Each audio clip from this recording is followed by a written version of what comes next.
అతనికే ఉద్యోగం వచ్చింది. అతను ఇప్పుడు ఎట్లాగా అతను ఒక్కడంటే మరి మిగతా మొత్తం కూడా ఏం జరిగినట్టు బేసిక్ గా ఇది లెక్క. మెయిన్ ఏమైపోయిందంటే ఈ స్పోర్ట్స్ ఉంటది.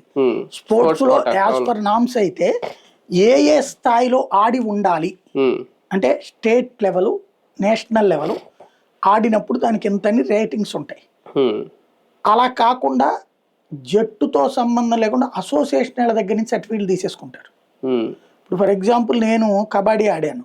నాకు మా స్కూల్ డేస్ నుంచి కబడ్డీ మాకు గవర్నమెంట్ స్కూల్ గుంటూరులో యాదవాయి స్కూల్ మాకు అప్పుడు అన్నీ ఆడిచ్చేవాళ్ళు. మాకు ఫుట్బాల్ ఆడిచ్చేవాళ్ళు, కబడ్డీ ఆడిచ్చేవాళ్ళు.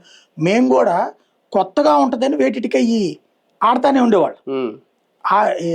అంతా రాకపోవచ్చు కానీ ప్రతి దాంతో టచ్ ఉంటుంది.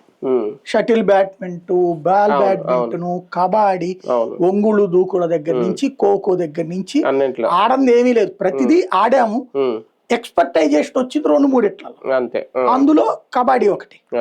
ఈ కబడ్డీ దాంట్లో ఆడినప్పుడు తర్వాత నేనేమైంది, డిగ్రీలో టైంలో డిగ్రీ ఫస్ట్ ఇయర్ టైంలో కబడ్డీ ఆడకి మాకు క్లాస్కి ఒకటి జట్టు పెడతారు.